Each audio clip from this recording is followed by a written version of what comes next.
Boom. So I had a buddy that's recently written a book. He's asked me a little bit about the process, and he was out, doing some promotion on the book. And he asked me a little bit about, did you do any like big signings, things like that? And he just said, and I said, oh yeah, we did a bunch. I mean, I was at a couple Barnes and Noble, 400 people in line. I literally walked up to Barnes and Noble, walked up to like the manager and was like, Stephen King here or something? Like, what are all these people here for? And they're like, he said, they're here for you, which was insane. I was very, very early in the SEAL book, but my first book, Damn Few, which I wrote, which has a little bit more of kind of a narrative arc, and then a lot of the high ideals that I pulled from my time in the SEAL teams.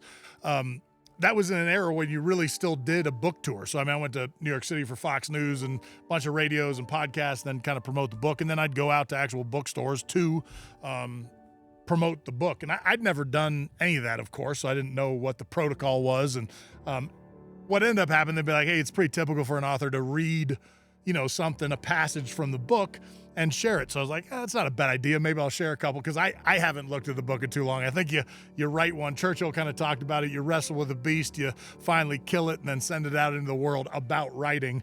And I understand what he means in the sense that you kind of done with it when you're done with it. But I thought it might be a way to share more stories, and some from the book. So I'm just going to read a story and hope you enjoy it.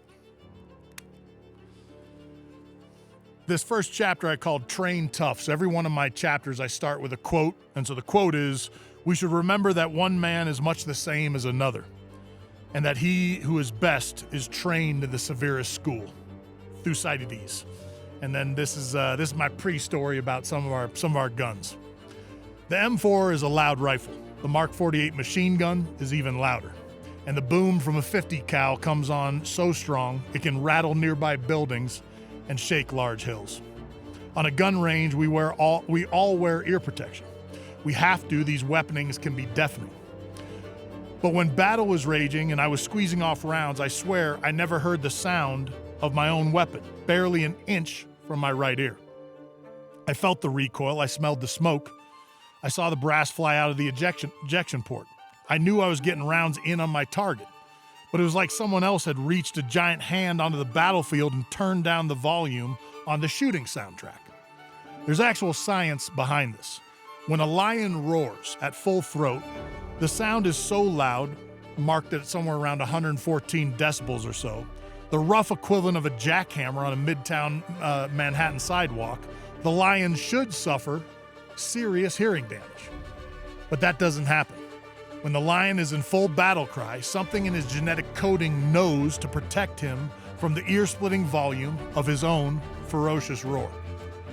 Human predators have the same mechanism, as I discovered immediately on the battlefield. War is just a more extreme version of the hunt. The reality of a living target changes everything. The experience of warfare, not just psychological but physical as well, sent me all the way back to a basic predatory survival mode. It eliminated everything that wasn't needed in the struggle between life and death. And it's heightened in all these things that were my concentration, my intensity, my single-mindedness. It just made me better when I needed it the most. Then when the fight was over, or I'd gotten behind a wall or a vehicle, and at that moment of absolute urgency had passed, the volume exploded back on again. Good shot, I could hear my teammates say.